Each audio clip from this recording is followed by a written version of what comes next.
1 মিনিটের উপরে ভিজুয়াল করা হয়।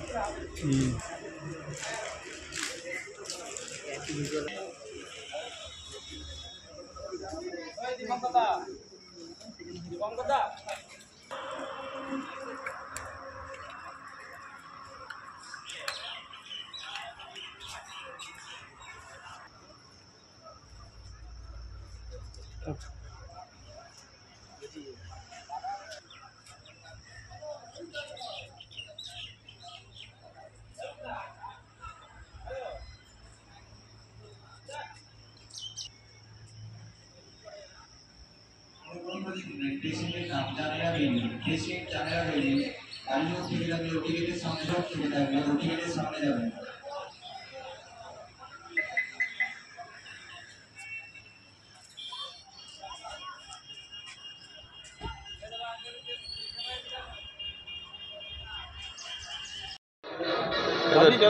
আমার জামাই এখানে ভর্তি হয়েছিল গতকাল।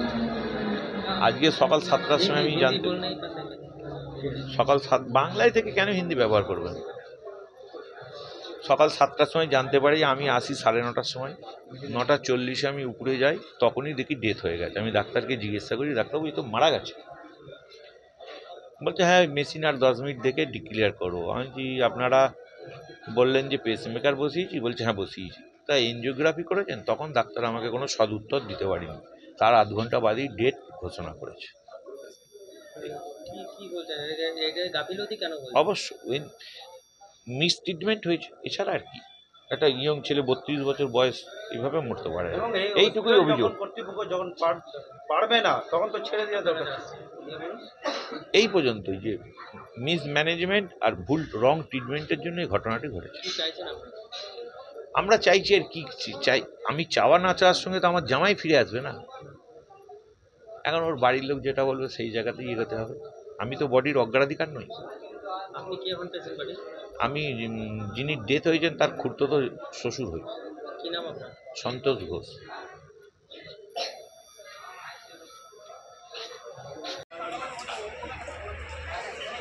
এখানে আসুন, এখানে আসুন, আসুন আসুন, আপনি ডিটেইলসটা জানেন, আপনি বলবেন।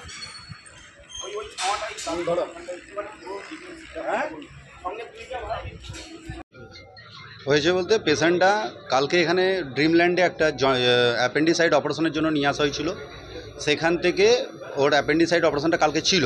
তারপরেতে ওখানে যখন ওকে স্যালাইন দেওয়া হয়, তারপরে দেখা যাচ্ছে যে ওর হার্টের একটু প্রবলেম রয়েছে। ওখান থেকে ওকে তখন বলা হয়েছে যে হার্টের ট্রিটমেন্ট করানোর জন্য।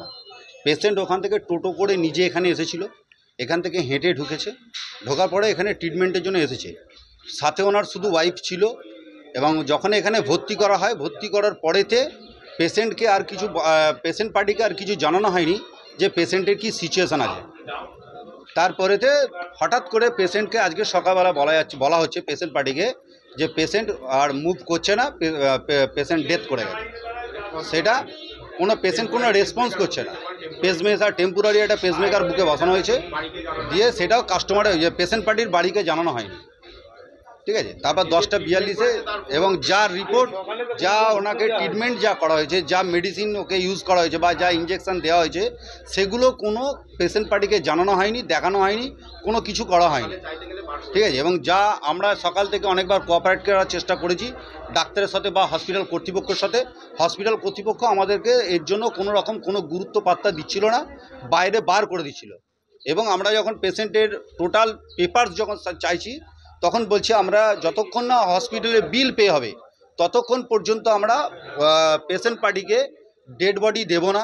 ডেড বডি যদি দিতে হয় তাহলে আমাদের হসপিটালে মর্গ আছে, আমরা মর্গে দিয়ে দেবো, তবু আমরা ডেড বডি দেব না যতক্ষণ না হসপিটাল পে হবে পয়সা। কত বিল হয়েছে সেটা ডাক্তার এখনও আমাদের জানায়নি। এটা পেশেন্ট কালকে রাত্রি 11টায় ভর্তি হয়েছে। পেশেন্টের বাড়ি হচ্ছে দেবীপুর মবড়াকপুরে। পেশেন্টের অ্যাকচুয়ালি হয়েছিল অ্যাপেন্ডিসাইড, ওখান থেকে হার্টের সাময়িক সমস্যা বলেছিল। এখানে আসার পর তারপর কী হয়েছে সেটা এনারাই জানে, পেশেন্ট পার্টি আর কিছু জানে না, কারণ পেশেন্ট পার্টিকে কিছু বলা হয়নি। অভিজিৎ ঘোষ। বয়স 32। হ্যাঁ, সকাল 10:42-এ মারা গেছে। অবশ্যই হসপিটালের গাফিলতি, হসপিটাল কর্তৃপক্ষের গাফিলতি এবং পুরোটাই ভুল ট্রিটমেন্ট, পুরো ভুল ট্রিটমেন্ট। অনুপ মাঝি, ডক্টর অনুপ মাঝি এই ট্রিটমেন্ট করেছে। অর্ণব মাঝি আমাদের খবর দিয়েছে 10:46-এ খবর দিয়েছে আজকে। আমরা থানায়, আমাদের লোক গেছে থানায় জিডি করতে, প্রসেসটাই চলছে। আমি আমার পেশেন্ট পার্টির বন্ধু, আমার নাম দীপঙ্কর ব্যানার্জি। দেবীপুরে একজন মারা গেছে 32 বছর বয়স, তারা বলছে হসপিটালে প্রচুর গাফিলতি আছে। কি বলবেন? দেখুন, এইটা প্রথমত ওনার পরিবারবর্গকে সমবেদনা জানাই এবং মৃত্যু সততই দুঃখের।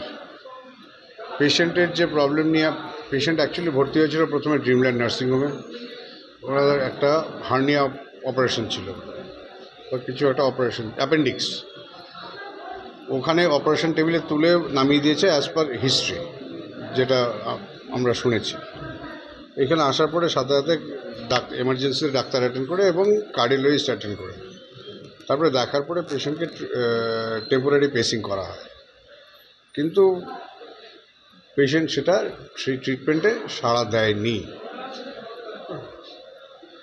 ওরা বলছে আপনার বডি সারা হয়নি, এমনকি ওদের কাগজ কী জন্য মারা যায় সেটাও বলা হচ্ছে না। এ নিয়ে ওরা একটা অভিযোগ করছে। না, সেটা আমাদের বাড়ির লোক আমাদেরকে জানিয়েছেন, আমরা সেটা খতিয়ে দেখছি। পুরো জিনিসটা কি হয়েছে না হয়েছে সেটা আমরাও খতিয়ে দেখছি। যে রোগটা হয়েছিল বা কী জন্য মারা গেছিল সেগুলো জানানো হয়নি, একদম বারংবার অভিযোগ করছে। না, সেটা ওনাদের জানানো হয়েছে এবং ওইটা ডেথ সার্টিফিকেটও সব কিছু লেখা থাকবে খুব পরিষ্কার হবে।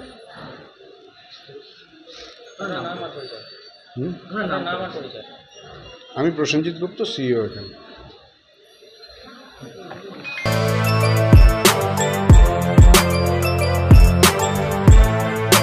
এখন অনেক বড় শ্রী লেদার্স, হাওড়া ময়দান। আপনি কি জটিল কিছু সমস্যায় ভুগছেন, সমাধান পেতে চান? যোগাযোগ করুন প্রখ্যাত জ্যোতিষ ও তান্ত্রিক মনসারাম ভট্টাচার্যের কন্যা মনসা কন্যার সাথে। প্রখ্যাত জ্যোতিষ ও তান্ত্রিক মনসা কন্যা হাওড়া জানবাড়ি ও হাতিবাগানের নিজস্ব মন্দিরেও বসেন। যোগাযোগ 9830106967 আর 9239655323।